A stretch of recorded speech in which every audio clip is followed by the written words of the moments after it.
It's me again, Lawrence, non-expert. Same show.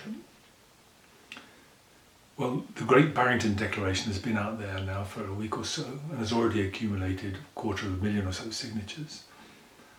But it seems to have been widely dismissed in the press. And many scientists have shown almost scorn in their opinion of it. There seems to have been alarmism and lack of bias and impartiality in dealing with the issues which have been raised. So I thought I'd just feed back to you 5 of the issues which have been raised, give you the information and see where that leaves you on your position on the Great Barrington. So firstly, most scientists disagree. Well, does being a scientist make you an expert on a global pandemic which is happening on a scale never seen before in anybody's lifetime? Science is about impartiality. So, at this critical time for the planet, let's have some. Secondly, ICU beds are filling rapidly. So stop undermining lockdown. The King's Fund says that England has 5,900 critical care beds, of which 4,123 are adult. The NHS's statistics on the 1st of October said that of these 4,123, 285 are occupied by COVID patients.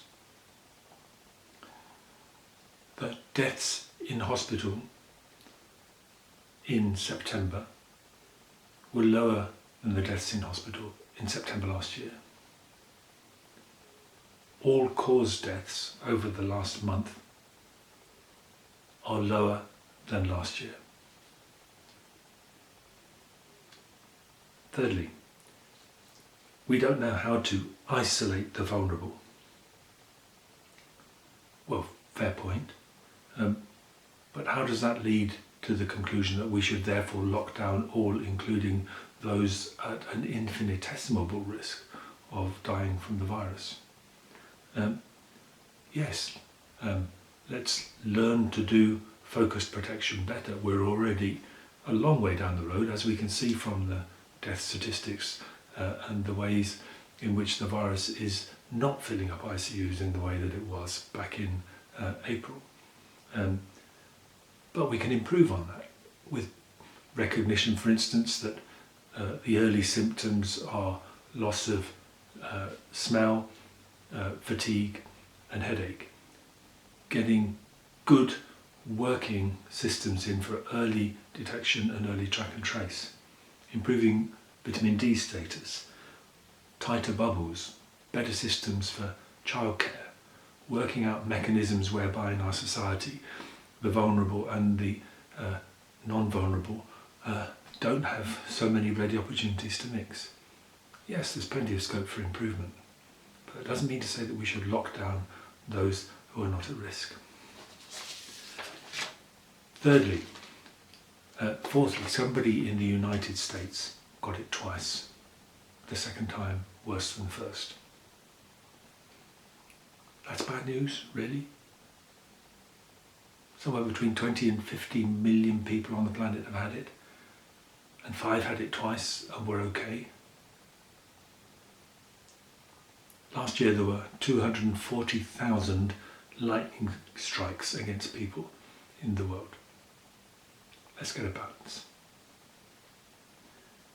Finally, what about late COVID? That's a long, slow recovery from COVID, taking 3 months, for instance. Well, good point. Let's find out more about that. Let's find out the frequency. Let's find out the precursors. Let's find out the profile of the sufferers, their age, their pre-existing conditions, their vitamin D status, whether they had steroids when they had the disease, and especially let's find out the burden of long COVID and find out whether it in any way justifies the extraordinary cost, financial, social, education, health, of locking young people down. The fact that a number of high-profile people have had this disabling condition doesn't point inexorably to lockdown. So in summary, there's been widespread imbalance in the coverage. Ideas and solutions are being dismissed without fair debate. We're headed towards a blind lockdown in the young and healthy, supposedly because of their risk, where last year those same young people were planning their gap year in a jungle in Borneo. This is a critical time for the world and for the United Kingdom. So let's have some common sense, some open-mindedness and some clear thinking. Thank you. No puppy yet.